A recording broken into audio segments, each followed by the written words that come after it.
The sun sits over a skyline scarred by floating debris, while a massive chain-bound rift tears through the sky above the city, where an elite squad gathers in the shadow of the Isle of Sighs, the final SSS-level abyss that has humbled every top-tier team for a decade, and now the crowd watches in anticipation as Yan Hanshuo's crew moves to finish it, fully decked out in a complete set of legendary SSS-grade gear from head to toe. But Yan Hanshuo himself remains calm while the others hype the impossible run, revealing a mysterious card as he recalls the path that brought him here, back to when rifts first appeared and changed the world overnight, forcing humanity to fight for survival against waves of monsters spilling from the gates.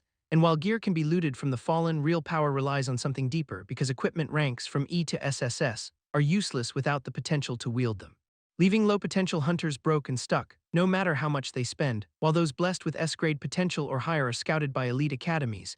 And Yan Hanshuo shocked the world when his own system scan revealed an SSS-grade rating, launching his personal cheat code life of rapid dungeon clearing, starting with an E-level dungeon at 8 years old, then blitzing through C-levels and S-levels until he stood as the world's strongest hunter. Revered by the masses as the savior who would finally end the monster scourge, so with the weight of humanity on his shoulders, Yan Hanshuo signals the start of the final raid. Yan Hanshuo lands on the cold floor, the chains around his feet rattling to life, and the divine rhinoceros core surges forward into the yawning void of the abyss, sensing that this SSS-level raid is far more treacherous than any mission before it. As the team pushes into the dark, shadowed tunnels where the monsters lie in wait, suddenly a strike flashes from the gloom, forcing the hunters to react instantly. Yan Hanshuo deflects the ambush with a burst of power that rocks the entire chamber, while his vanguard holds the line against a relentless onslaught of surging shadows. Giant, clawed feet slam into the ground as the horde begins their desperate charge.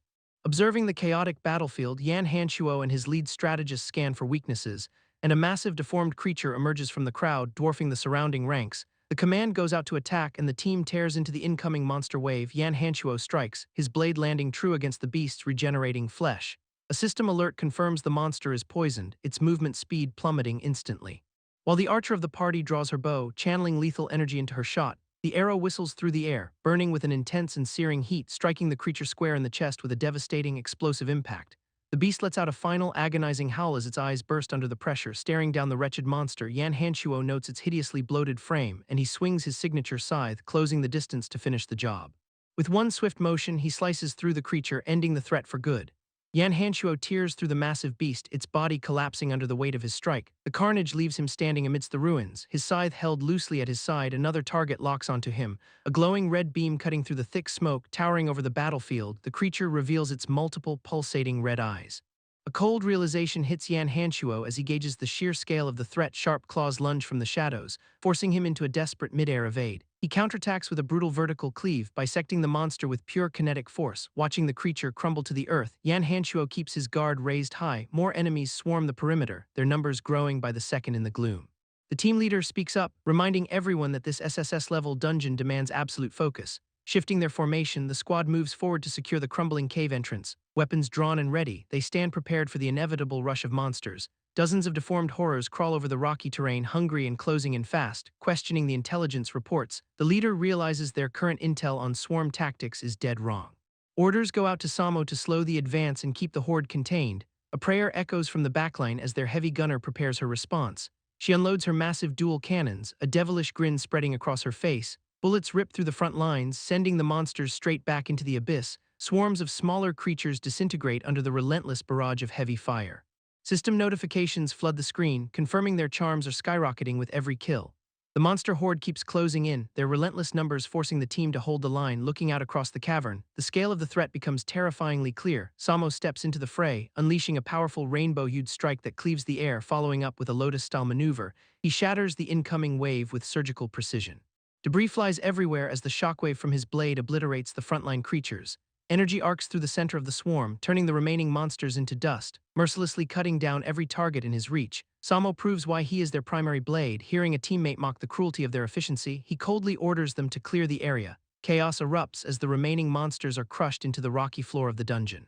Standing amidst the wreckage of the swarm, the elite team regroups for the next phase, scanning the path ahead. The captain asks if they are finally nearing the boss chamber. Orders arrive to max out their combat stats. With Yuengxi tasked to distribute the mental focus pills, their captain accepts the enhancement, knowing they need every advantage to survive the upcoming fight. Swallowing the potion, he feels the potent boost surging through his system. Preparing for the final hurdle, he reminds the squad that everything hinges on these next few minutes. Reaching the massive stone gate, The team stands before the entrance to the inner sanctum, drawing his glowing sword. The captain steps forward to face whatever waits on the other side, sensing a strange aura emanating from within. The team pauses at the threshold, noticing his squad's hesitation. He demands to know why they have suddenly stopped in their tracks. Glowing with an ominous power, his eyes lock onto a presence waiting inside the chamber. The captain suddenly convulses as an intense surge of energy tears through his body. Gripping his own hands, he realizes his physical form is rapidly shifting. His clothes begin to hang loosely as his body shrinks right before his eyes. Systems flicker and fail as his powerful gear can no longer contain his rapidly declining level. A system alert warns that his body functions are crashing due to a heavy dose of paralysis poison. Notifications flood his vision declaring that his SSS-grade equipment is being forcibly removed due to insufficient level requirements. His legendary armor drops to the dungeon floor, leaving him vulnerable and significantly weakened. Struggling to stay on his feet, he gasps that there is something fundamentally wrong with this room. A chilling laugh echoes from the shadows as someone emerges from the darkness. The figure standing before him is none other than his own team member, Yuengxi. He stares in disbelief as the realization hits him that his own squad has betrayed him. Yuengxi mocks him, revealing that the buff potion he just consumed was actually a trap. The rest of the team gathers around, grinning as they admit they orchestrated this to shrink his physical form. They explain that without his massive physical stats, he can no longer wield his top-tier equipment. Yuengxi steps forward to claim the captain's necklace, openly admitting she had her eye on his ultimate skill all along. The team begins looting his legendary gear, eager to claim the power he can no longer hold. He collapses to his knees, desperately asking why his own teammates would turn on him. Yanzai ignores the plea and begins circling him, cold and detached. Blood drips from his lip as he struggles to maintain consciousness while his gear is stripped away. Yanzai looks down at his former leader, calmly stating that he has nothing left to say to him. The captain is left behind in the darkness, abandoned by his own team to die. Time stretches into a decade of isolation, leaving him trapped in the empty boss chamber. He reflects on the years of companionship he shared with those who just betrayed him. Rage burns in his eyes as he realizes the sheer scale of their cold-blooded treachery. A monstrous entity pierces his chest within the void. Ending his long, agonizing wait, energy surges through the chamber as the system processes the final moment of his life.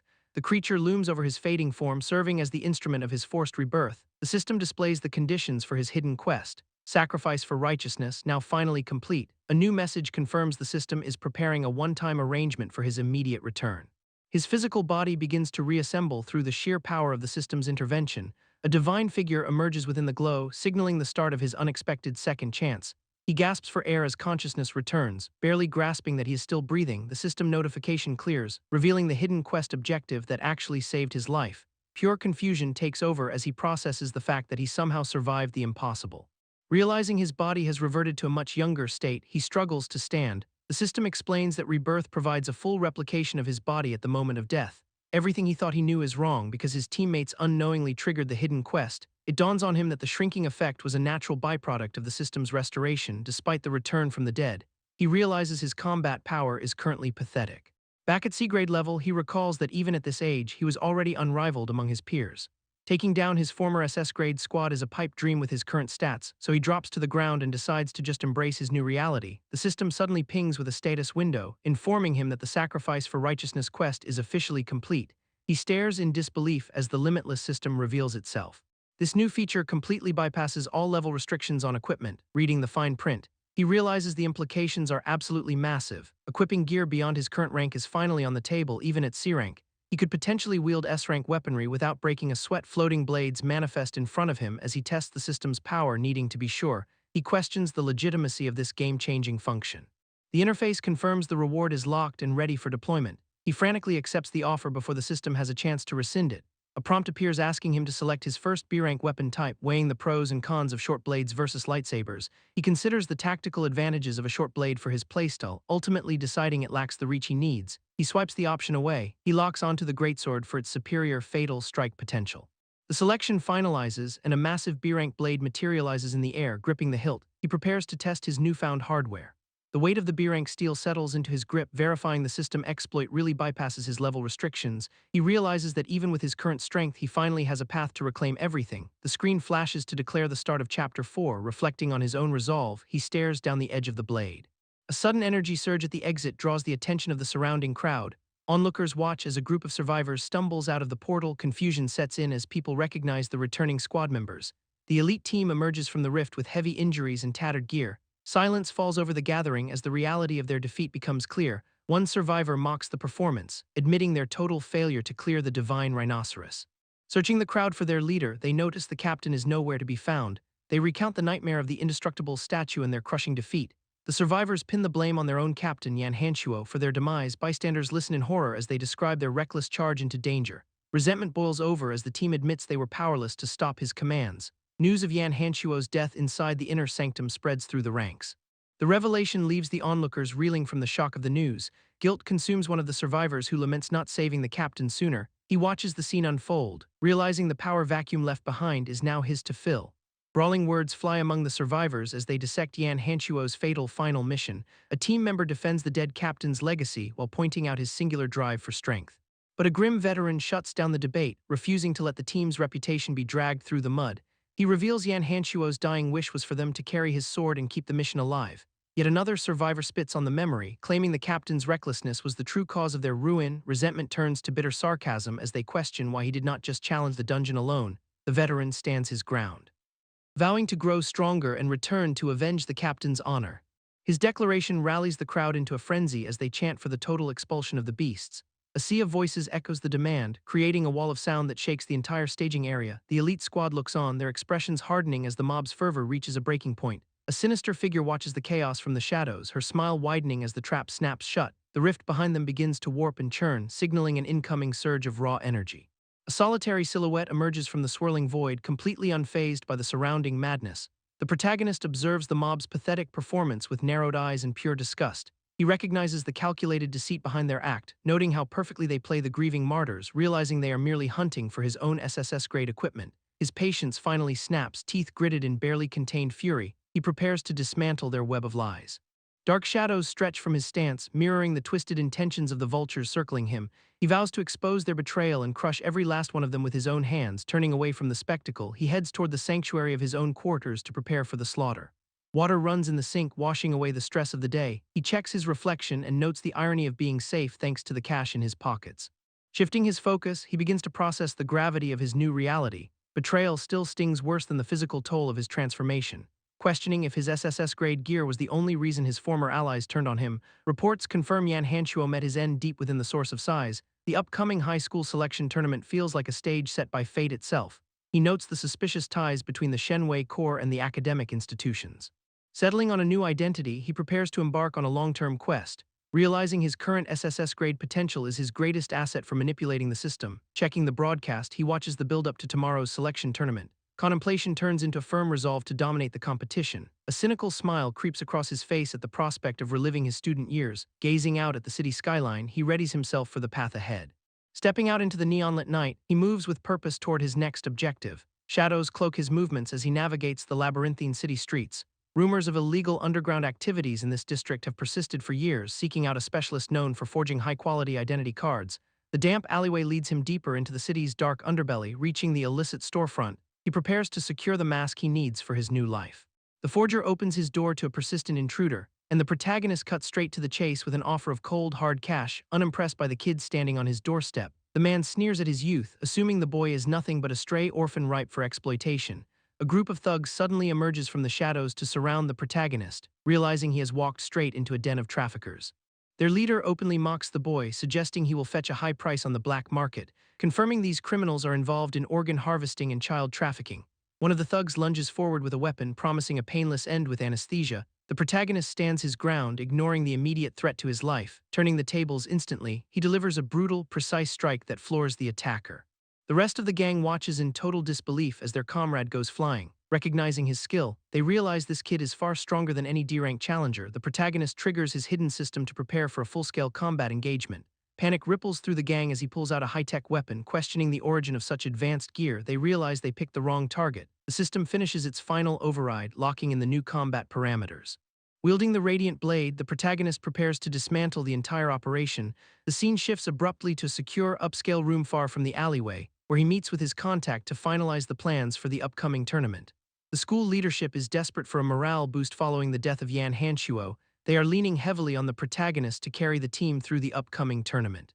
A mysterious associate warns him that the school expects him to play the hero perfectly, despite the massive pressure looming over tomorrow's event. He spends his time getting dressed up, brushing off any concerns about the tournament. He simply mentions he has a date tonight. Sitting on his desk is a framed photo of Yan Hanchuo and his grieving fiancée, Yue Lingting. News reports confirm the official death of Captain Yan Hanchuo within the dangerous abyss of size. Yue Lingting watches the broadcast in private, sobbing over the loss of her partner. She clings to a memento of his while trying to process the tragic announcement. Clutching his photo frame tightly, she whispers his name in a moment of pure despair. The sound of a door opening suddenly breaks her isolation in the quiet house. Catching sight of a man entering her home, she calls out Hanchuo's name in confusion. The protagonist stands in the doorway, his features bearing a striking resemblance to the fallen captain. Yue Lingting demands to know why he has a key, and he explains it came from her uncle. He tells her to be alone with her grief, but she remains fixed in place, closing the distance between them. He pulls her into an embrace to offer comfort. He urges her to stop mourning a man who allegedly endangered his own teammates for survival. The protagonist paints a picture of Yan Hanchuo as a petty and selfish individual. Yue Lingting lashes out, refusing to believe that the man she loved would ever betray anyone. She insists that in her eyes, Hanchuo is a hero who would never abandon his comrades. The protagonist stands in the rain, his blue glowing blade hummed to life, taunting the surrounding thugs to hurry up because he is on a tight schedule. They charge at him with baseball bats in sheer rage. Sneering that his rankby weapon will not save him from a beating, he ignores their threats, adjusting his grip as he prepares to adapt his skills. Drawing the light blade in a swift motion, he channels his focus entirely. The technique manifests as a lethal drawblade slash. System data confirms the maximum range skill is primed. He tears through the group, sending the thugs flying into the wet pavement. The street is left littered with the defeated bodies of his would-be attackers. One survivor gasps out a question about his true identity. He replies coolly that he is just a man who hates being let down. A nervous forger peers out from behind a door, trembling in fear. He kicks the door open, cornering the terrified man against the wall. The forger stares up in dread as he demands a fake ID card. Back at the house, Yue Lingting rejects his accusations against Hanchuo. He counters that he has every right to speak the truth. Claiming her own aunt and uncle have already approved his proposal, the revelation that their wedding is set for next month leaves Yue Lingting reeling, while the forger finally hands over the requested ID, shaking like a leaf. The forger desperately tries to backpedal on his earlier involvement in child trafficking, claiming it was all just a ruse to save his own skin. Our protagonist calls out his pathetic excuses while noting that even a D-rank hunter has more spine. The forger pushes his luck by fishing for information on any potential backers, getting a swift and violent strike to his gut as payment for his prying.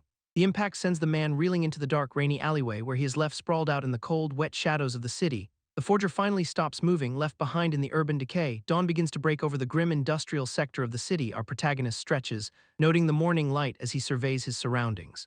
Clutching the freshly forged ID card that grants him a new legal identity, he strolls into the crowded registration site for the upcoming competition. Onlookers murmur about the mysterious death of Yan Hanchuo, while the crowd continues to grow, forcing everyone to wait in long, tedious lines. He mentally laments his empty pockets and the looming threat of homelessness. Nearby gossipers mock the late Yan Hanchuo as nothing more than a shallow show-off.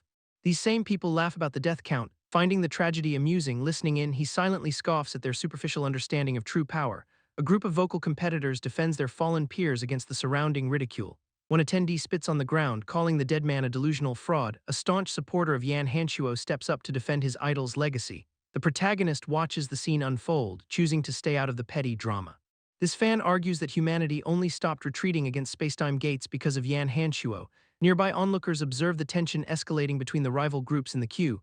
A hostile challenger snaps back, calling the fan a bastard for his blind loyalty. His grin widens as he prepares to tear down the hero's reputation even further. He mocks Yan Hanchuo's supposed heroism by pointing out his reckless, solo-play combat style.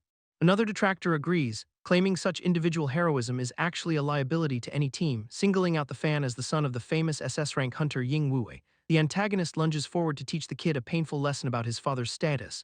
He strikes the fan down, leaving him sprawled on the pavement in front of everyone. The protagonist keeps his head down, deciding his own anonymity is far too important to risk. The bully looms over the fallen fan, mocking his low F-rank potential despite his father's rank. Undeterred by the physical blow, the fan vows that no one will disrespect Yan Hanchuo in his presence. He draws a pathetic F-rank wooden club, determined to fight for his idol's honor. Mocking the weak weapon, the antagonist summons a lethal D-rank silver axe. The surrounding crowd gasps at the sudden appearance of high-tier gear in the registration area. The silver axe descends with crushing force, catching everyone off guard with its speed. An unexpected intervention stops the blow, saving the fan from certain injury. The fan stares in absolute disbelief at the person who just blocked the strike. The protagonist blocks the axe, making it clear he's only intervening because the bully's ego is out of control. He brushes off the fan's gratitude while the kid cannot help but notice a familiar, hero-like aura from his savior. The antagonist and his goons recover from the shock, furious that some random bystander dared to interfere, screaming for blood. The bully swings his D-rank weapon in a wild, desperate arc. Onlookers scramble to get out of the way as the clash turns into a chaotic mess. The protagonist does not even flinch, standing his ground as the heavy axe whistles through the air. He counters with a precise strike that lands squarely on the opponent's weapon. Metal shatters against the impact, turning the high-tier axe into useless scrap on the pavement. Debris clatters to the ground, leaving the bully staring at his destroyed gear in total disbelief. Lecturing the stunned group, the protagonist explains that spirit does not replace tactical awareness in a real fight. He shifts his focus to the remaining goons, ready to drop some hard truths about their superiority complex, pointing out that rank does not dictate a person's worth in this society. He stands firm, emphasizing that those at the bottom are the very foundation holding everything up.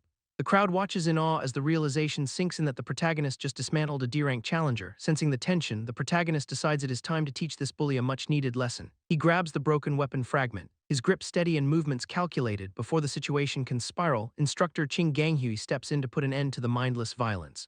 He pulls the protagonist aside, warning that escalating this feud will only invite more trouble for the fan. The onlookers realize they are in the presence of an S-rank challenger, instantly swooning over his calm authority. Ching Ganghui turns to the protagonist, clearly impressed by his raw potential and demanding to know his name. The protagonist deflects the instructor's inquiry by tossing out a fake name, and Xiao Wujin frantically backs up the lie to keep the cover story alive.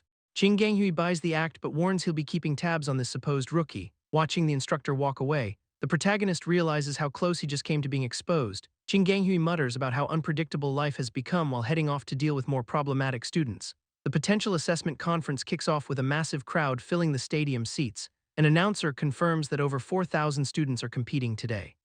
And the assessment order will be strictly alphabetical. Xiao Wujin realizes his surname puts him dead last. While the student next to him gloats about having a better position, a sudden commotion in the crowd forces the protagonist to step aside for some VIP arrivals. He turns to see who is pushing through the throng. A wave of heavy killing intent washes over the arena. Members of the elite Divine Rhino Corps march in, drawing eyes from every corner of the stadium. Whispers spread like wildfire about how these legends were recently humiliated in a dungeon. The protagonist feels the crushing pressure radiating from the group and recognizes their top-tier status. The core members take their place on the stage, looking every bit as imposing as the rumors suggested. Yanzich steps up to the mic, introducing himself as the acting captain for the Divine Rhino Corps. He addresses the elephant in the room, acknowledging the recent public failure of their previous leader. Despite the controversy, he demands respect for the deceased captain Yan Hanshuo, insisting a single mistake should not define a hero's entire legacy. The protagonist senses a deeper, more manipulative meaning behind the speech, and Yan Zich continues to weave a narrative that frames the fallen captain as a misunderstood martyr for humanity. The crowd clearly is not buying the martyr act, especially those who know the truth about Yan Hanshuo, and Yan Zich ignores the tension to formally kick off the assessment competition. Adrenaline spikes in the arena as challengers rush the terminals, desperate to prove they can surpass the fallen captain. The first few hopefuls reach the scanners, but their potential ratings are bottoming out at F-rank. Another challenger tries his luck, only to be hit with the same lackluster F-rank result. A third candidate faces the reality of his low potential, his frustration mounting with every failed attempt. One observer watches the parade of failures and sighs, hoping to see at least one D-rank emerge from the crowd. The protagonist listens as a bystander reminisces about how much harder it used to be to detect potential in the old days. Their conversation reveals a dark truth about how parents used to abandon children who showed low potential early on. The government eventually stepped in to regulate testing to prevent such widespread child abandonment. A new challenger steps up with a cocky grin, clearly confident he is about to break the losing streak. He touches the terminal, and the system registers his potential as C-rank. The spectators erupt in excitement at finally seeing a decent score after a long string of duds. This challenger is already imagining the elite high schools lining up to recruit him. He turns to taunt the staff about his passing score, clearly expecting some recognition, but the instructor suddenly interrupts with a roar, slapping him with an immediate disqualification. The challenger demands an explanation, refusing to accept that his C-rank is not enough to qualify. The instructor points to the screen, which has updated to reveal the challenger is actually 19 years old. A wave of shock ripples through the crowd as they realize he tried to cheat the age restrictions. The protagonist and his companion exchange worried glances, realizing the new detectors are far more dangerous than they anticipated. The protagonist realizes the system might misidentify his age as 32, which leads the staff to immediately haul the cheater away and blacklist him from high school enrollment. Panicking, he decides he cannot risk Yan Zich or his own identity being exposed under this scrutiny. He turns to walk away from the testing area, confusing his companion with his sudden retreat. A cold sweat breaks out as he calculates the odds of surviving this inspection. A group of thugs blocks his path, mocking his attempt to abandon the competition midway. Their leader, Xiao Wujin, suddenly draws everyone's attention toward the protagonist with a loud taunt. Zio Woojin accuses him of being another overage fraud trying to pass as a young student. The protagonist freezes as he wonders if Zio Woojin is also hiding a dark secret. Pressure mounts as he realizes he is now the center of hostile attention. Deciding there is no escape, he stops in his tracks and squares up to face them. His companion watches in disbelief while the crowd gathers to see the confrontation unfold. Zio Woojin steps forward, demanding to know if he is really planning to just run away. The thug leader threatens him with an accusation of murder, claiming he has nowhere left to hide. He orders his lackeys to hunt the protagonist down and tear off his mask to check his true age. Sneering at the protagonist, Zio Woojin claims he almost bought the kid's innocent act. Security guards intervene to force the registration process, but the thugs keep pushing for a fight. Realizing he has run out of evasive maneuvers, the protagonist accepts that he is cornered. Zio Woojin laughs, asking if the kid really thinks he has any choice in the matter. A sharp grin spreads across the protagonist's face as he decides to stop running and face the test head-on. The crowd loses their minds, convinced he is walking straight into a total public humiliation. Ignoring the noise, he calmly checks with the registration staff if he can proceed with his test. Zio Woojin and his lackeys are left completely baffled by his sudden, inexplicable confidence. Even the VIPs in the lounge take notice. Assuming this is just another amateur faking their age, he steps up to the scanner alone, leaving the spectators to whisper about his inevitable failure. Analyzing the device, he realizes the detector lacks any advanced biological sensors like blood or DNA. Concluding that the machine is just a prop, he realizes the entire registration is a farce. Either the previous contestant was a plant, or the organizers are just forcing people to drop out. Reaching out to the interface, he prepares to test the true limits of this security measure. Observers hold their breath, waiting for the system to expose the boy as a fraud. Tension spikes among the onlookers as the machine begins its processing cycle. He remains cool, watching the display with a calculated, almost bored expression. The screen flashes the result, officially flagging his age as 15. Shock ripples through the crowd as they realize the detector actually cleared him. Internally, he is not surprised, already knowing exactly how he manipulated the outcome. He recognizes the inspector in the wings, a special class capable of reading beast stats and ages. Locking eyes with the inspector, he realizes the man is the one actually running the test. He played a gamble using a beast suppression potion to mask his true level and age. This specific potion leaves a trace, and he now has a solid lead on who is behind the fraud. The machine finishes its scan, and the entire plaza goes dead silent as his potential hits SSS rank. The plaza erupts into absolute chaos as the crowd realizes an SSS rank potential just appeared. Spectators are losing their minds, scrambling to get a better look at the boy who beat the system. Murmurs of disbelief echo through the venue as officials scramble to process the impossible result. High-ranking observers watch closely, noting that his aura feels strangely familiar to a legendary figure from the past. System sensors attempt to lock onto his energy, but the interface starts glitching out. The screen displays a hard error, failing to register a level for the protagonist. Officials quickly pivot to save face, hyping the crowd up to distract from the technical failure. The assessment moves forward, though the underlying system is clearly struggling to keep up. The next candidate steps up, and the machine registers a mediocre D-rank potential with an E-rank level. A new challenger approaches the rig, only to pull a similarly unimpressive result from the machine. Observers mock the poor performance, noting that the earlier SSS rank show was clearly an outlier. A girl walks toward the stage, drawing everyone's attention as she ignores the catcalls from the stands. Onlookers recognize her immediately, whispering about her connection to the late Yan Hanshuo. Rumors spread that she is his adopted daughter, an orphan now appearing in the public eye. She approaches the testing platform, unaware of the intense scrutiny following her every move. Placing her hand on the scanner, she waits for the system to verify her status. The monitor lights up with an SS rank potential, sending a fresh wave of shock through the venue. The crowd is completely spiraling now, unable to comprehend back-to-back elite talents appearing on the same day. Inspectors desperately try to regain control of the room, demanding order while the situation hits a breaking point. Another contestant takes the stage, but the machine returns to business as usual with a standard D-rank result. The system flags another S-rank potential, and the auditorium erupts in fresh murmurs. A nervous student steps up next, only for the machine to spit out an F-rank rating. Onlookers openly mock the guy's garbage tier stats despite his high potential. The announcer updates the stakes, noting that 4 S-ranks are already locked in for massive sponsorships. One elite observer watches the lineup and starts sweating, realizing he might have messed with a god-tier talent. The contestants stand side by side, feeling the massive gap in their own power levels. Yanzich gets called to the stage, but the announcement gets cut short. The host's face turns to pure panic as the sky begins to fracture. Jagged portals tear open above the venue, raining down debris from another dimension. Flames erupt from the rifts, signaling a massive dimensional breach directly over the conference. A colossal S-rank Satan demonic dragon tears through the barrier. The entire sky fills with incoming threats as the beasts dive toward the crowd. Panic hits the floor as everyone realizes an S-rank boss is hunting them. Observers watch the carnage unfold, wondering if the timing of this attack is actually intentional. The dragon unleashes a torrent of fire, turning the testing ground into a war zone. Yanzich draws his weapon, calling out to his squad to mobilize for a counterattack. His signature spear materializes in his grip. Though he curses the loss of his preferred gear, orders fly across the field as Yanzich commands his men to hold the line. Charging forward, he recalls the specific weaknesses of the dragon's demonic armor. The team braces for impact, knowing this is not just a drill anymore. Yanzich and his companion lock eyes on a distant target. The barrel of a specialized suppression weapon aligns perfectly, and with a sharp pull of the trigger, a projectile streaks across the arena, piercing the chaotic air in a blur of focused kinetic energy. A direct hit strikes the inspector in the neck, forcing him to collapse against the railing as his body suddenly fails. The inspector struggles to remain upright while his strength drains away. Realizing a potent drug has been injected, he suspects a calculated betrayal from the shadows. Meanwhile, the demonic dragon continues to rain fire down upon the panicked crowd.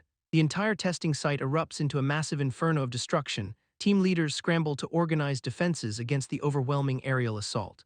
Civilians flee for their lives while the destruction turns the venue into a graveyard. Watching the chaos, the protagonist notices the inspector's sudden, suspicious collapse. He confronts the stricken man, demanding to know why he has not retreated yet. The system interface pulses as the protagonist prepares to activate a new ability. A spear manifests in his grip, signaling the completion of the no-level system. He shifts his focus toward the dragon, dismissing the inspector's pleas for training. Survivors rush toward the exits as the dragon's shadow looms over the entire facility. Observers watch the weapon materialize, their disbelief mounting by the second. Shouting in shock, they struggle to comprehend how an Arank relic could be wielded by him. Doubts ripple through the crowd as they compare his feat to the legendary Yan Hanshuo. Onlookers struggle to process that he's actually wielding an Arank relic at only 15. Panic grips his allies as they realize the sheer scale of the power he's just unleashed. Eyes locked on the spear, the spectators wonder how a mere kid could possibly lift it. Ignoring their confusion, the protagonist approaches the wounded inspector to demand his final guidance. The inspector counters that lifting the weapon is useless if his strike lacks proper technique. Snapping back, the protagonist presses for the exact mechanics of a charged spear strike. The inspector explains how to shift his center of gravity to execute a reverse bow motion. Following the instructions, the protagonist aligns his arm and hand to lock in his aim, tightening his grip on the shaft. He prepares to channel every ounce of his remaining energy. Raw power courses through the spear as the air around him begins to crackle and warp. The inspector barks one final order to swing with absolute conviction, teeth gritted. The protagonist focuses entirely on the target's weak point, unleashing the strike. He launches the spear in a blinding, high-velocity arc. The projectile tears through the air and makes direct contact with the demonic dragon. Explosive force ripples outward as the spear drives deep into the beast's hide. Flames engulf the creature as the dragon's physical defenses crumble under the sudden assault. The inspector reveals that injecting a specialized accelerant into the dragon's weak point triggers a self-detonation. Internalizing the secret, the protagonist realizes he's just mastered a high-level hunter's technique. The inspector watches him succeed, aware that this knowledge could turn the tide of the war. The realization hits the observers that a single hit just wiped out an S-rank demonic dragon. Whispers of genius spread through the crowd as they credit the kill to Yan Hanshuo. Shock ripples across the onlookers who watch the battlefield in disbelief. Yanzich turns to his companion to gauge her reaction to the feat. The remaining B-rank dragons swarm the field, forcing the other contestants into action. Students charge forward to clear the rest of the beasts. Instructors watch the display with a mix of annoyance and pride. The protagonist helps the injured inspector up, noting the suspicious phrasing of the previous orders. An instructor claps his hands to gather the group's attention. The Divine Rhino Corps officially acknowledges the protagonist as a rare, rising talent. Tension spikes as the group processes the official announcement. Yanzich explains that this entire event was a high-stakes test designed by their superiors. Instructors were barred from the fray to force the students to face the demonic descent alone. The protagonist quietly addresses the senior, Yanzich. Questions of the past hang heavily in the air between them. He finally asks if Yan Hanshuo left any last words before he fell. Yanzich maintains a somber composure while confirming there was a final testament. The dying man's wish was for them to live well in honor of his sacrifice. Reporters press for details, forcing the group to hold back their true grief. The protagonist quietly accepts the news, leaving the weight of the loss between them. Yanzich offers a final benediction to the protagonist. The Divine Rhino Corps watches the exchange with cold, detached interest. Their group prepares to depart as the competition concludes. The protagonist bristles at the lingering presence of parasitic opportunists. A swarm of starstruck fans immediately descends, demanding autographs and attention. Onlookers grumble that the kid has already stolen enough of the spotlight today. A fleet of luxury vehicles swarms the area in front of the venue. Sharp heels click against the pavement as a new figure steps out. She wields a massive Gatling gun to clear the path, threatening the crowd with a barrage. The mob scatters in a blind panic to avoid her weapon. Chaos erupts as the students scramble away from the line of fire. A car door swings open in the middle of the madness. The principal of Wubo High School rushes forward to check on the protagonist. He insists on whisking the kid away to safety in his personal vehicle. Other rival principals suddenly swarm the scene to intercept the offer. Onlookers are floored as the heads of the four great high schools arrive in person. Each principal dangles massive financial incentives and exclusive gear to lure the talent. Promises of custom-forged S-rank weaponry send the crowd into a frenzy. The Wubo principal drops to one knee, begging for the chance to provide their best equipment. The protagonist internally laments being trapped in this desperate rat race for his services. The Jinju High School principal scoffs at his rivals, dismissing their petty handouts. Other school heads whisper in irritation as he steps forward, arguing that a true powerhouse does not rely on common bribes. He reaches into his jacket with a confident smirk, pulling out a Space-Time Gate black card, a legendary item previously only held by the late Yan Hanshuo. Realization hits the surrounding crowd like a truck. The protagonist questions what strings are attached to such a massive gift. Jinju's leader slams the black card onto the table, claiming it is a reward for the first SSS-ranked challenger. The protagonist examines the card closely and once again demands to know the catch. The principal insists that true sincerity does not require a contract, turning his back to the crowd with a dramatic flourish. He vows to hand over the gate access regardless of the protagonist's final decision. The protagonist holds the card up to the light. While the principal makes a swift exit into his waiting car, the other recruiters watch in pure disbelief as their chance vanishes. Fury erupts among the rival principals over this state-backed power play, and they scramble to pursue the departing vehicle as it peels away. Woojin shakes off the remaining crowd and settles into the car. But he immediately shuts down Woojin's suggestion to head home, noting that staying with a high-level challenger is safer than his own place. While Woojin finds himself dealing with another overzealous fan, the system suddenly pings with a new notification detailing a B-rank dungeon mission and a rare opportunity for class reselection. Woojin realizes his current specialization clashes with the rewards offered by the system. Deciding to prioritize other urgent matters before tackling the new quest, he abruptly requests to be dropped off at a specific location, explaining to the shocked Woojin that someone is waiting for him there. Woojin drives away and leaves him standing before a mysterious residence. He steels himself for the encounter that follows, reaching out to press the buzzer on the gate. The door swings open to reveal the entrance. He steps inside to confront whoever is lurking within. Coming face to face with the person waiting in the dark, a man stands before him with a cold, questioning gaze. The stranger demands to know his identity, and a woman appears behind the man to challenge his late-night intrusion, leaving him to face the consequences of showing up uninvited. The protagonist introduces himself as Yan Hanshuo's sworn younger brother, claiming he has come to return a personal item belonging to the late brother. The man realizes the resemblance to Hanshuo and welcomes him inside, despite the woman's clear annoyance at the constant dramatic interruptions. He turns the tables by asking why she is here if she is someone else's fiancée. The man pauses, genuinely caught off guard by the blunt question, then clarifies the situation with a sharp, calculated smile, stating that the fiancé she belongs to is actually him, and drops the bombshell that they are getting married in exactly 1 month. Leaving the protagonist stunned as the news hangs in the air, she snaps back, shouting that she never agreed to any wedding. The tension spikes as they stand in the room. He remains unbothered, noting that wedding invitations have already been sent out, and reveals that both their parents have been actively spreading the news for years, pointing out that he is apparently more popular with their families than Hanshuo ever was. The atmosphere shifts as the reality of the social trap sinks in. He bursts into laughter, finding the entire situation hilariously absurd, mocking the idea that Hanshuo was ever really in love with her. She warns him to stop the uncle and auntie talk before she loses her temper, but he just leans back, clearly amused by the chaotic love triangle he has uncovered. Yanzich stares her down, questioning if he ever cared about this twisted love triangle. Her eyes narrow as she processes the cold manipulation behind his words. He claims his only goal was handling the parents, not playing games with her heart, and even though she doubts his sincerity, the mention of Hanshuo still rattles her. The protagonist cuts in, demanding Yanzich hand over the delivery and get lost, but Yanzich laughs it off, claiming Hanshuo's final wishes were meant for her eyes only. His gaze darkens with a sinister edge as he hints at something far more personal. Then he lets slip that Hanshuo met with an unexpected accident before he could finish. The news hits her hard, leaving her visibly shaken by the sudden revelation. Yanzich keeps the pressure on, insisting she prioritize the heirloom above all else. He lounges on the couch while the other two remain trapped in his psychological web, taunting them about the wedding invitations already circulating among their unforgiving parents. The door handle turns with a sharp click, signaling an unwanted arrival in the hallway. Panic ripples through the room as they realize they are running out of time. The protagonist quickly slams the keepsake onto the table, finally dropping the ruse. He warns them that someone is waiting outside and directs them toward the window. She realizes her parents are closing in and scrambles to follow his lead, wondering how he knew about the guards before they even arrived. The protagonist slips out onto the rooftop, disappearing into the night air, and Yanzich offers a final, chilling wave as he watches them scramble. The female companion looks back one last time, her expression still lingering on the encounter, but Yanzich just offers a casual wave as he watches their hasty retreat. She feels the weight of the moment, eyes watering as the reality of their situation sinks in. Standing alone under the night sky, she stares at the looming dungeon gate in the distance. Woojin overlooks the city skyline from his high vantage point, determined to stop the wedding within the month. His system interface confirms the completion of his stage mission, granting him a rare rank saber. Though he originally aimed for a class change mission, the timeline has shifted drastically. He knows he must push his limits now, forcing himself to seek out an immediate power boost. Pulling out his phone, Woojin makes a call to see if he can secure a B-rank dungeon. Kajun picks up the line, and Woojin wastes no time asking for a location to farm. Despite the obvious danger, Woojin remains fixated on the moonlit horizon as he prepares for the solo dive. He confirms his plan to solo the dungeon, ignoring the risks inherent in such a reckless move. Down below, Kajun watches him from the street, baffled by Woojin's decision to stay up there.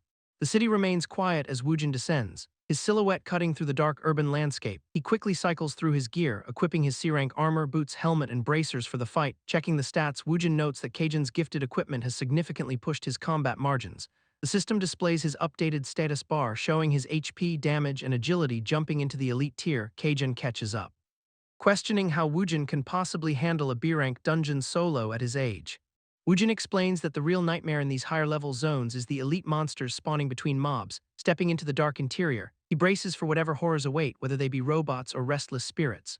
Woojin kicks off the dungeon dive by cleaving through the first wave of undead. His blade bites deep into monster flesh, netting him a massive experience boost for the kill. The system confirms this is a no-level system zone, forcing him to rely entirely on raw endurance. Hordes of zombies flood the alleyway, surrounding him from every possible angle. He quickly realizes his gear setup is incomplete, lacking the spirit-boosting equipment needed for long fights. Even a single scratch from these infected creatures could compromise his consciousness and status. Deciding to take the initiative, Woojin charges into the fray to break their formation. He carves a path through the pack, his kill count climbing with every successful strike.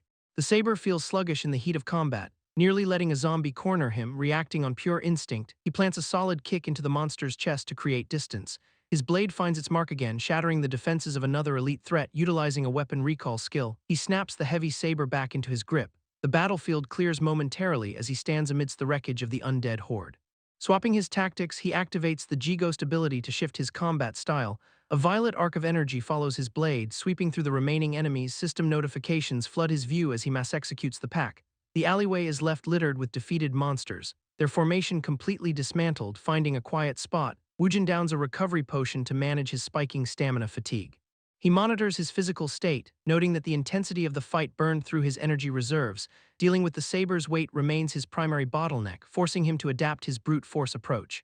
Woojin realizes his reliance on the heavy saber has been a tactical mistake. Looking up, he spots two figures watching from the high ground. The pair of elites grin down at him, clearly enjoying the spectacle of his struggle.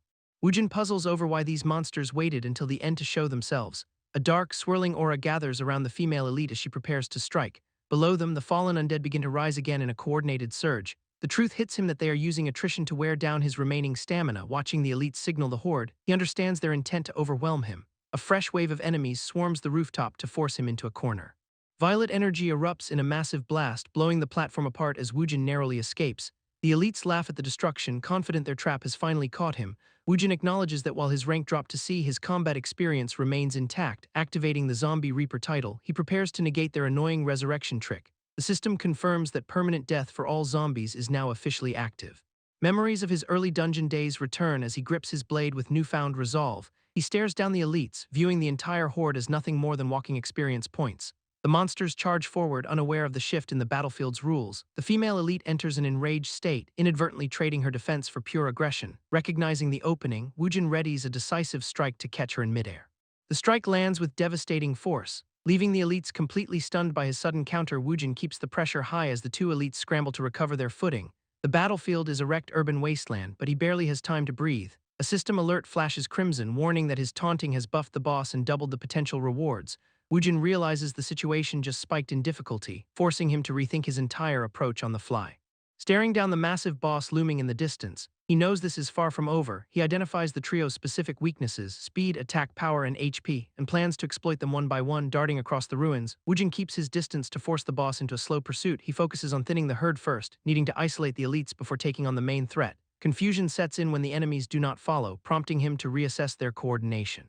The boss starts chugging a tonic, clearly preparing for a long and drawn-out engagement. A massive club swings through the air, forcing Woojin to dodge the heavy blow. A swift projectile whizzes past him, barely missing his head as he maintains his mobility. He slides across the cracked pavement, repositioning himself to avoid getting pinned by the combined assault. Debris rains down from a nearby structure, narrowly shielding him from the boss's follow-up barrage. He checks to see if his previous strike landed, but the chaos of the rubble makes it hard to tell. The elites regroup, their silhouettes cutting through the dust as they prepare a synchronized attack. Woojin lunges forward with his blade, slicing through the air to intercept the female elite's advance. He maintains his defensive stance, watching the duo carefully to anticipate their next move. She checks on her partner after the skirmish, confirming their survival despite the mounting pressure. He realizes the enemy possesses a high-tier recovery trait, making his precision with the saber more vital than ever. Woojin misses his chance to punish the boss, forcing him to rethink his strategy. The boss enters an enraged state with increased attack power, but his defense takes a significant hit. Deciding to prioritize speed, Woojin charges straight toward the female elite. His strike finds her weak point and connects for massive damage. She barely manages to hold her ground against the relentless pressure of his blade. The boss lunges in with glowing eyes, desperate to stop the assault. Woojin narrowly avoids a devastating blow that tears through the concrete around him. Debris fills the air as he creates distance to keep the fight on his terms. The female elite catches him with a counter, drawing blood and slowing him down. Woojin parries her follow-up with his own blade, refusing to let her gain the upper hand. He executes a desperate retreat to regain his footing. The system warns of a severe infection that slashes his stats and drains his health. Woojin pushes through the agony, his stamina failing as the debuff takes its toll. The boss slams into the ground, causing a shockwave that rattles the entire area. Dust and rubble obscure his vision, making it nearly impossible to track the enemies. He finds a small opening and bursts forward, determined to keep moving. The female elite corners him, mocking his inability to escape her reach. She lands a precise strike that severs his arm, changing the momentum of the battle instantly. Woojin crashes to the ground, his body failing as the boss looms over him. The boss moves in for the final blow, leaving Woojin in a desperate state. The massive boss looms over Woojin, gripping his broken body as he prepares to finish the job. Woojin is tossed into the creature's gaping maw, his world spinning into a void of teeth and blood. Darkness closes around him, but he barely manages to avoid being swallowed whole. He plummets through the creature's throat, fading out as his remaining strength drains away. Meanwhile, a group of high-ranking observers watches the tracker data. Surprised by the location, someone realizes Woojin has infiltrated Jinhui High School, sparking confusion about his true intentions.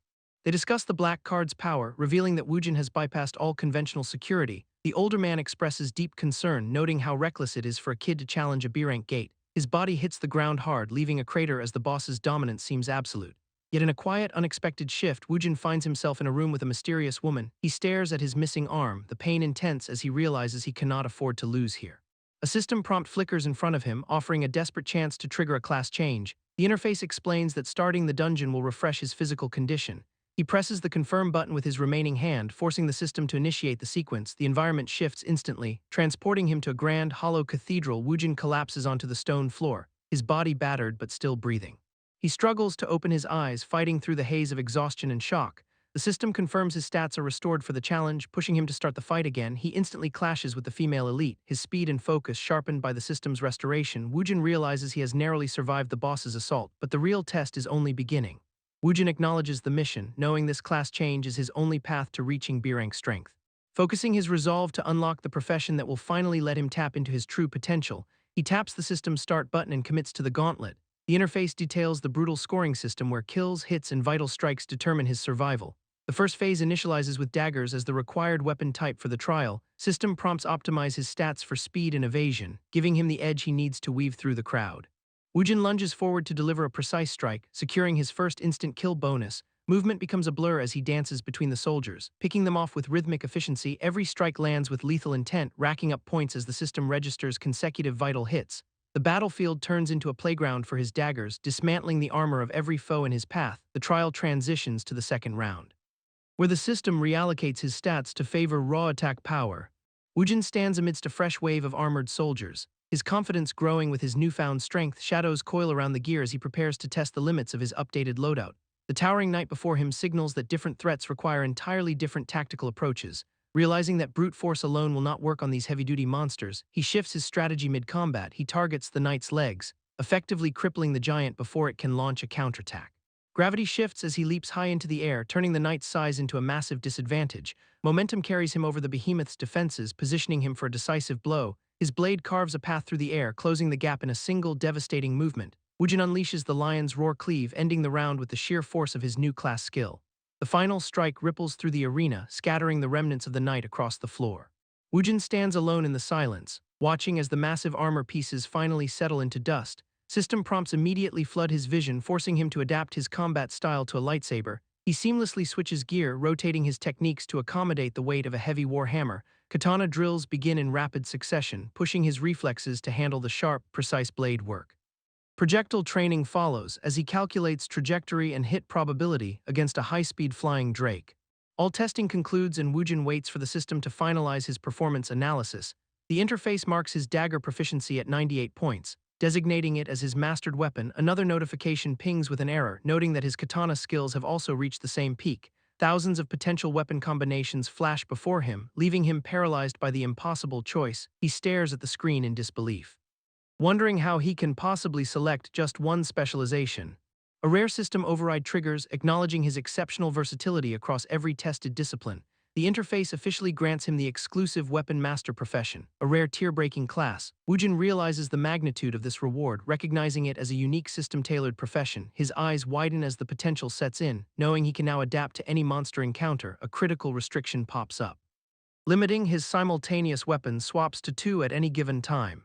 He processes the limitation and finds the trade-off more than acceptable for his playstyle. A grin spreads across his face as he realizes the sheer tactical dominance this grants him. System data begins to stabilize, locking in his new progression and preparing for the final phase. Final instructions appear on the display, warning him of the upcoming dungeon teleportation sequence. The system confirms that Woojin now has full access to every weapon function under the Weapon Master class. He stands before a massive, bloated undead monstrosity that refuses to stay down for good. The female companion questions why the zombie legion has not fully regenerated despite the challenger's supposed defeat. A blade suddenly erupts from the center of the giant creature's chest, tearing through its thick hide. Woojin and his companion watch the fallout as the creature begins to buckle under the sudden impact. They exchange tense looks, realizing that the fight is far from over despite the massive opening he just created. Meanwhile, a woman sits alone in a quiet room, focused on a small, mysterious container resting in her hands. She wonders what he could possibly have given her, carefully lifting the lid to peek inside the box. A bright glow catches her eye and her pupils dilate as the contents reveal themselves to her. Memories flood back to a conversation where he explained the purpose behind this peculiar gift. The man had told her the orb acts as a lifelink, ensuring she knows he remains alive as long as it glows. She had initially refused the heavy burden of constant monitoring, but he insisted it would keep his presence close. Now the woman clutches the box to her chest, overwhelmed as she witnesses the stone pulsing with brilliant light. The orb flares with an intense, radiant energy that signals Woojin is not only alive but currently in the heat of battle. Back on the battlefield, Woojin launches a high-speed strike that cleaves through the giant undead. The monster lets out a guttural roar as its physical form begins to disintegrate from the sheer force of the assault. He stands his ground in the wake of the destruction, weapon drawn and ready for whatever comes next. Woojin calls out to his opponent, noting the clear look of terror etched across their face. The system announces a seamless switch to the Greatsword Hercules profession, granting him a massive boost in power and speed. His companion stares at the display in disbelief, struggling to comprehend how he managed to swap weapon types so instantly. Woojin warns his opponent that he sees right through their hesitation. Energy crackles around his blade as the system prepares for another class transition. The Dagger Assassin profession activates, boosting his speed and range to lethal new levels. Closing the gap instantly, Woojin exploits a critical weak point for maximum defense-piercing damage. His blades carve through the target with surgical precision, leaving no room for a counter. The regenerating enemy tries to heal the damage, but Woojin is already moving to keep the pressure on. Another strike lands, slicing through the green aura that attempts to knit the opponent's wounds. He challenges the enemy to a race between their regeneration and his relentless slashing speed. A whirlwind of steel descends upon the battlefield, shredding everything in its path. Woojin channels his focus into the final moments of the assault. Glowing lines of force erupt from his daggers, converging on the center of the fight. A massive shockwave tears through the ground, forcing his companion to duck for cover. She watches from the sidelines as debris scatters. Realizing the sheer scale of his output, the flurry of demon skill leaves Woojin standing in a zone of pure destruction. His eyes glow with a cold, focused intensity that signals he is far from finished. Dashing forward once more, he prevents the enemy from finding any breathing room. His blade connects again, forcing the target to retreat and rethink their strategy. The opponent realizes they need to distance themselves to survive, but Woojin refuses to let them reach the boss. Anticipating their move, Woojin mocks the idea that they can actually escape his reach. The system shifts his class to Bow Sharpshooter, and he draws a conjured arrow to finish this. The conjured arrow streaks through the air, piercing the target with lethal precision. A spray of blood erupts as the enemy collapses, their defenses shattered by the impact. The force of the strike sends them crashing into the rubble, broken and gasping. Confusion sets in as they realize their defeat is absolute, questioning how this was even possible. The system confirms Woojin has switched his class again, this time to Scythe Reaper with execution stats maxed. Standing over the wreckage, Woojin readies the massive blade for the final act. Cold focus settles in his eyes as he prepares to deliver the finishing blow. A mocking grin crosses the enemy's face, still clinging to their twisted pride. Shadows condense into a monstrous shape, forcing Wujin to track the shifting energy. Blinding light carves through the darkness, tearing the apparition apart before it can strike. Taunting his opponent about their injuries, Wujin leaps into the air for a brutal follow-up. The system cycles his class again, equipping the Great Hammer Destroyer to guarantee total destruction. Divine Weapon descends, crashes down, smashing into the monster with overwhelming force. Concrete gives way as the final impact obliterates the remaining resistance. The system announces the boss is dead, granting a massive boost to his stats. Clearing the dungeon officially triggers the reward, proving his solo strategy worked perfectly. The Zombie King's necklace drops as loot, providing immunity to future debuffs. Leveling up to C rank unlocks a new weapon selection, marking another step in his rapid growth. The boss lies defeated in the ruins, its threat finally silenced for good. Wujin steps forward, his path through the dungeon cleared and his power levels higher than ever. The surviving antagonist recoils from the defeat, his confidence completely shattered by the outcome. Trying to salvage the situation, he proposes a deal to Wujin. While the city looms in the background, space-time energy swirls in a violent vortex behind them as the gate begins its final collapse. The observers realize in horror that Wujin successfully conquered the B-rank dungeon on his own. Dark residual power crackles off Wujin's boots as he stands amidst the decaying magic. Dragging his massive A-rank weapon, he turns away from the dissipating portal with cold efficiency. His companions crowd around in disbelief, marveling at how Wujin can wield such high-tier gear. Ignoring their prying questions about the $1 million price tag, Wujin dismisses it as a secret. Orders are barked to wipe all surveillance footage immediately to keep Wujin's true potential hidden. Wujin simply stores his loot in his inventory, silently acknowledging that his black card is his most valuable asset, questioning how the principal tracked him down. Wujin recalls that this black card never existed in his past life. The principal brushes off the privacy concerns, focusing instead on how much the dungeon clear impresses him. Pressing the agenda, the principal insists that using the black card implies an automatic commitment to Jinju High. The offer is met with an immediate and firm rejection from Wujin. Reminding the man of the original terms, Wujin declares that he retains the right to refuse enrollment. Frustration flickers across the principal's face as he realizes his leverage is slipping away. Wujin bluntly explains that he only wants the fast-tracked access to S-rank weapons required for his revenge. His companions watch the standoff, stunned that he would talk back to such a powerful figure. The principal lets out a dark chuckle, genuinely impressed by the kid's refusal to be coerced. Accepting the stalemate for now, the principal retreats to his black car and leaves Wujin to his own devices. The principal's black car speeds away, leaving the tense confrontation behind.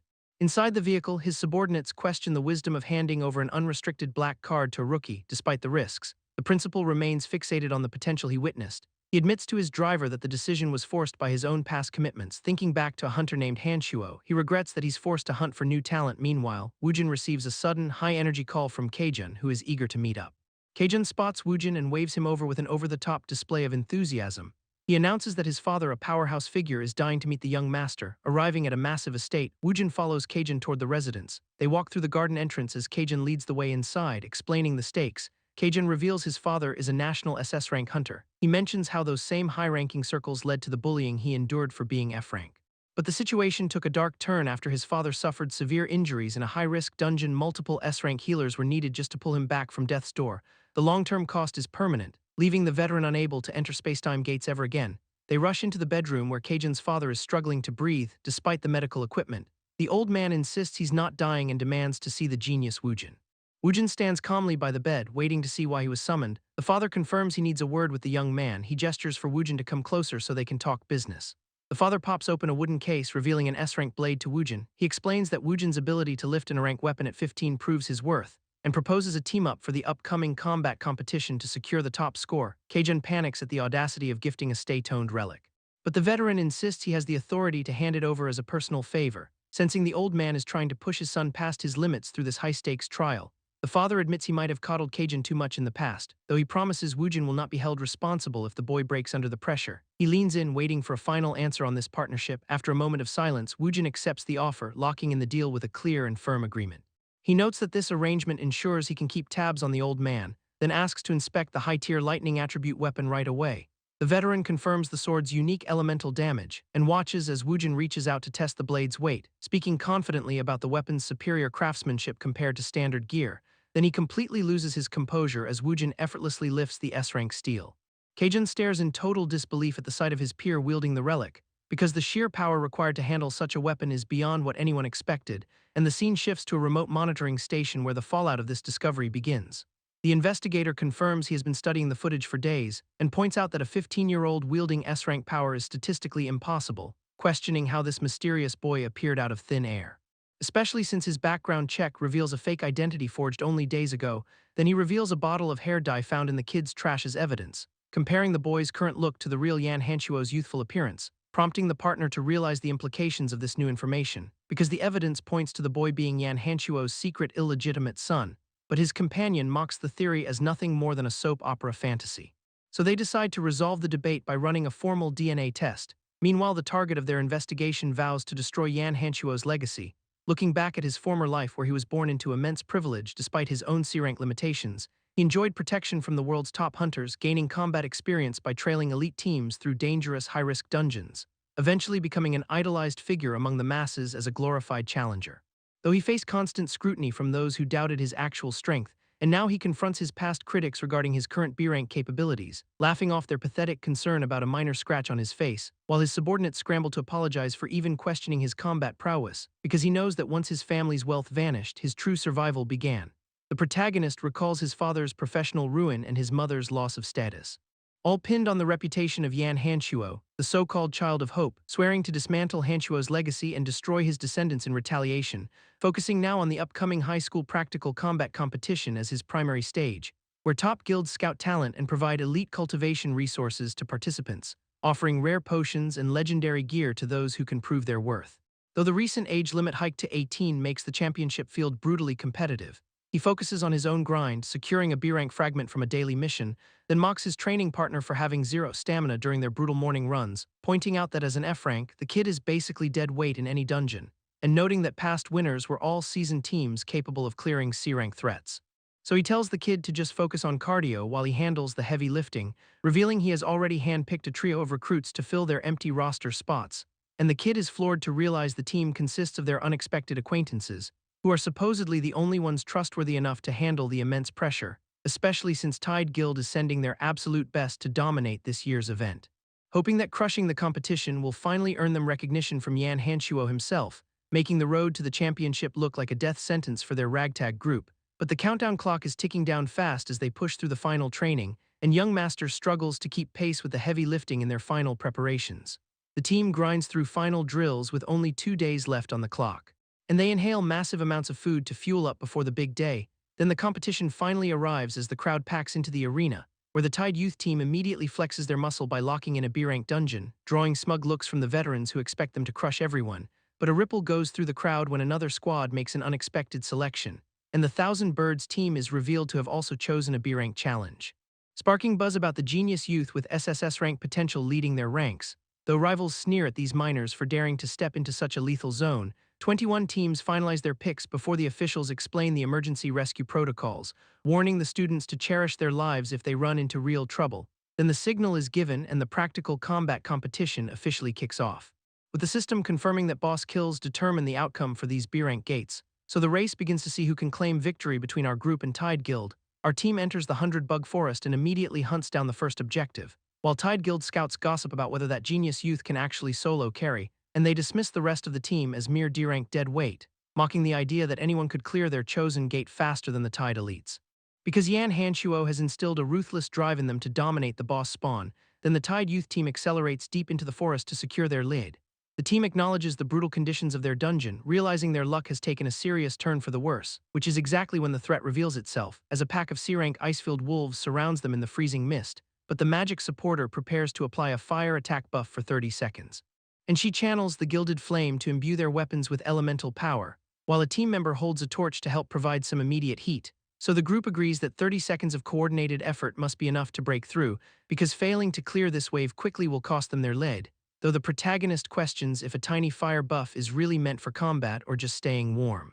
And he instructs the others to leave the heavy lifting to him while they maintain the flames. Then the wolves lunge, closing the distance with predatory speed, but the protagonist meets their charge head-on, racking up experience points with every precise strike, while his internal sensors warn that these rapid-fire slash attacks are rapidly increasing his fatigue, so he shifts his movement to find the most efficient execution path. And he weaves through the pack, cutting down multiple targets in a single fluid motion. Then he channels more focus into his weapon to sustain the pressure, activating his 1x skill to clear the remaining threats, which tears through the ice-filled wolves and forces the rest of the pack to retreat until he stands victorious. though his fatigue levels are creeping dangerously close to his limit, and he checks in on the team to see if they manage to stay warm during the chaos. The team is shocked by the protagonist's age, especially seeing the massive experience points piling up on his interface. Their conversation gets cut short as a massive wolf emerges from the blizzard, identifying the beast as the boss. They recall it cycles through water, ice, and wind attributes. The creature lunges while the team prepares to counter its elemental assault. Blades of wind shatter their defenses, forcing the group to rethink their approach.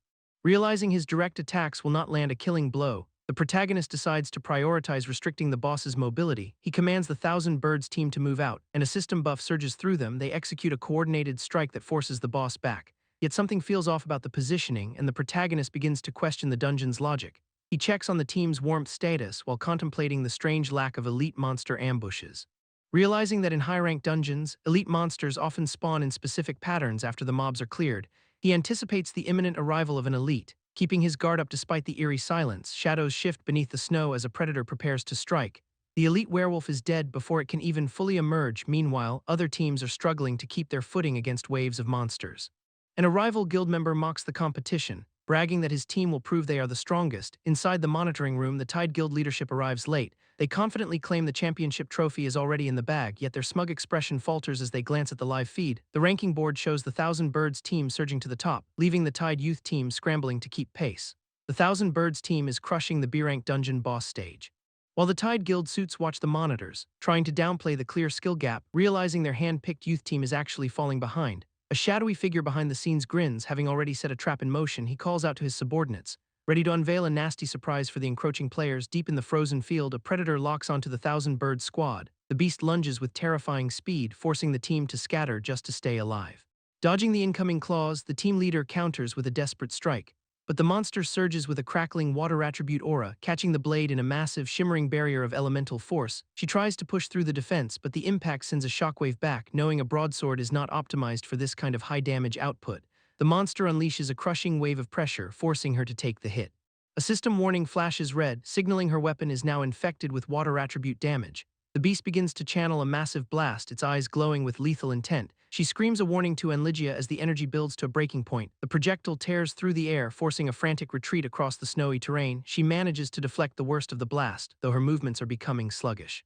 Sliding across the ice, she struggles to maintain her footing while the boss closes the distance. And she prepares for one final stand, weapon drawn and teeth gritted against the overwhelming odds. The team narrowly dodges the three-headed hound's lethal strike, but Woojin realizes something is off with the monster's elemental state. He reminds everyone that low-tier weapons can still pack a punch if used correctly, directing the blonde fighter to coat the area in fire attribute damage. While Tan Lingling steps up to execute the precise ranged strike, sending a fire-infused projectile straight toward the beast. The impact forces a reaction that infects the hound with its own water attribute, and the creature lunges forward, unaware it is being baited into a trap as it unleashes a massive frost-cold wave that is destined to backfire. Woojin sees the opening he has been waiting for, moving in to intercept the hound's predictable counterattack. The beast is caught in its own icy energy, confirming Woojin's plan to use elemental reflection to turn the tide. The hound is completely encased in ice due to the attribute mismatch. Woojin calls for one final fire attribute infusion to capitalize on the freeze, charging forward with his blade held high. Tan Lingling provides the support while throwing a bit of shade his way. Their combined fire and ice combo pushes their attack power to 200%. The Heaven and Earth Shatter skill rips through the frozen boss, and the system confirms the B-rank threat is finally eliminated. Woojin delivers the final earth-shattering strike. As the team watches the massive beast finally collapse, the system notification officially registers the B-rank Frost Cerberus as neutralized, leaving Woojin visibly drained with his stamina hovering under 50% when Kaijun rushes over to celebrate their hard-won victory. Boasting that their sub-hour clear time practically guarantees a win in the championship, Woojin keeps his focus on the horizon, his eyes narrowing as he realizes something is fundamentally wrong. The dungeon exit gate has failed to manifest despite the boss being dead, and the lingering energy from the corpse starts to warp the surrounding space. Woojin realizes the true threat is far more dangerous than just the first boss, because a shadow spine poison bug erupts into the fray to ambush them. Pushing their actual clear time past the 1-hour mark while the Tide Youth team watches, the official tournament monitors track their updated status in the control room, where a rival team leader grins at the sight of Woojin's team struggling. The dungeon gate remains locked while fresh waves of monsters pour into the arena, forcing the observers to acknowledge that Woojin's team is now in serious trouble, since the Thousand Birds team is closing the gap while Woojin remains trapped. The entire dungeon is shifting into an irreversible crisis state, and Woojin readies his blade to face the unforeseen second wave. A vicious orc appears as a lethal rank threat, forcing the team to realize they are trapped in a high-stakes hidden dungeon, where Woojin notes the monster's recent kill and their own lack of high-level gear. Then the beast lunges forward to initiate a brutal assault, so the group activates their indestructible defense skill to brace for impact. But Woojin warns them that their D-rank protection won't hold against an A-rank strike, and he attempts a desperate block that fails to mitigate the raw power. The monster mocks their effort while Woojin curses his own mistimed counter, because the sheer force sends Woojin flying backward through the air, as the vicious orc follows up with a devastating killer fist net, tearing through their formation and leaving the team scattered in agony. While members collapse under the weight of the overwhelming offensive, leaving their strategist to wonder how he survived with only minor injuries, then the massive creature closes the distance to finish them off, and their panicked ally cries out as the reality of their defeat sets in. The monster readies another crushing blow aimed directly at the weakened party, so Woojin desperately shields his companion from the incoming debris and strikes, taking the brunt of the collision while the terrain crumbles around them, where his teammate begs Woojin to retreat and abandon the dungeon clear, but Woojin refuses because the hidden dungeon rules demand they kill every last monster. The vicious orc roars as it prepares for another lethal assault, but Woojin refuses to back down, analyzing the situation to find an opening because the system offers a rare turning point, allowing him to select an A-rank secondary profession. He reviews the options, noting that the bow excels against highly mobile aerial targets, while the katana is optimized for cutting through massive, dense enemy swarms, or the scythe provides a specialized edge against heavy, high-defense armored monsters, and the saber remains the go-to choice for taking down massive giant-type beasts. Yet Woojin realizes that handling a high-mobility, high-damage threat requires something else entirely. So he locks into the dagger assassin profession and claims the rank blood guillotine. His teammates watch in complete disbelief, questioning how a mere 15-year-old could possibly be a dual professional. They wonder how someone from Earth could master such complex systems. Meanwhile, Woojin explains that the dagger's true power lies in pinpointing vitals for fatal damage.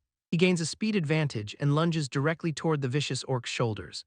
The monster reacts to the sudden movement, but it is already too late because Woojin strikes with surgical precision, carving a deep wound across the beast. The creature reels back from the agony of the unexpected critical hit, and Woojin keeps the pressure on, darting through the orc's blind spots, while his companions shift tactics to support him, raining down arrows from a distance, as the projectiles pierce the monster's hide and further restrict its desperate movements.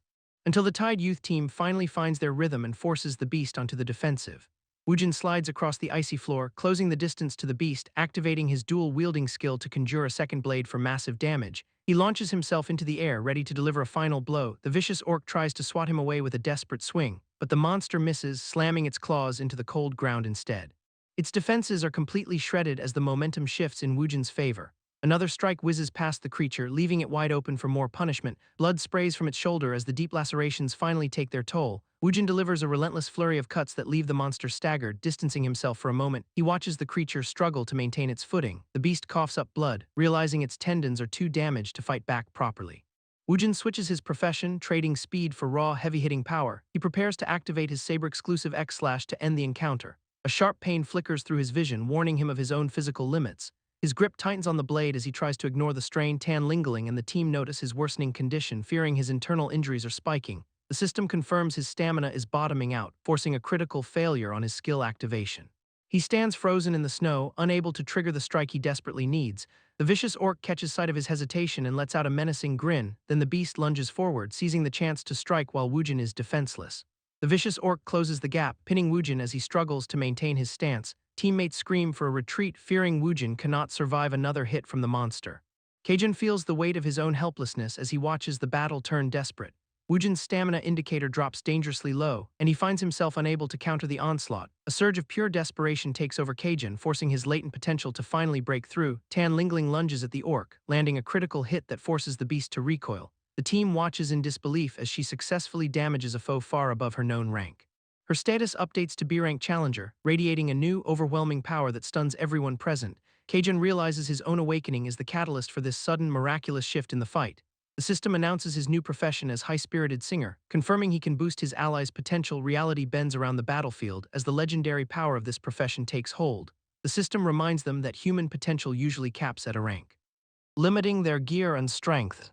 Elite fighters were once bound by these rigid genetic ceilings. Unable to exceed their born limits, prayer and sheer willpower were the only ways to push past such harsh physical barriers. But the rules of the world shatter in front of them as Kajun's song rewrites the laws of combat. Woojin notices the change in the air, his fatigue momentarily pushed aside by the incoming buff. He recognizes the rarity of this profession, knowing it is the most valuable asset they could have gained. The team finally understands why their dungeon run was so oddly successful.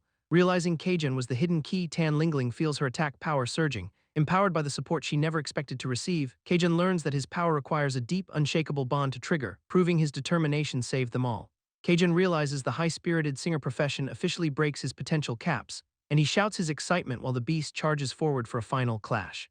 Tan Lingling launches a mid-air assault, slicing deep into the monster's hide as momentum carries her. Seeing the B-rank power now flowing through her, she recognizes the opening to end this. Slaughtering the creature feels like a total breeze now that her stats are properly boosted. She presses the advantage, weaving through the chaos to strike at the monster's weak points. Wujin intervenes with a firm command to hold position and utilize CTT tactics instead. Stalling her advance, Tan Lingling regains her composure while keeping her blade drawn and ready. The wounded beast remains hunched in the undergrowth, waiting for a chance to lash out. Wujin explains that they must watch for the kill shot since the monster is nearly finished. Caution is their best weapon now because rushing in would only invite a desperate counterattack. Observing the creature's erratic breathing, they look for the exact moment to deliver the final blow. CTT or counterattack tactics are the key to handling enemies far stronger than themselves. Tan Lingling wonders how Wujin knows such advanced training techniques while they stand in the clearing. The beast lets out a pained roar, its remaining strength fading as the blood loss takes hold. Spotting a massive gap in the creature's defense, Wujin identifies the target area on its left abdomen. Tan Lingling executes the move perfectly, dodging to the right and driving her blade home. Leaping through the air, she puts her full weight behind a decisive vertical strike. The blade carves through the monster's flesh as she finishes the coordinated maneuver, and with the beast finally crumbling, they prepare to claim their victory once and for all. The vertical strike tears through the beast, finally putting an end to the vicious orc's rampage. A system notification confirms the dungeon is cleared and Wujin's rank jumps to E. The reward for their struggle appears as a pulsating orc heart. A rare material for rank gear, Wujin collects the prize, acknowledging its value while his own physical state remains precarious. Tan Lingling notes the massive experience gained before urging them to leave the freezing spacetime gate. Wujin checks on their condition, but the exhaustion hits Kajun hard as his legs refuse to cooperate. A mysterious figure suddenly appears on the battlefield, stepping out from the lingering magical haze.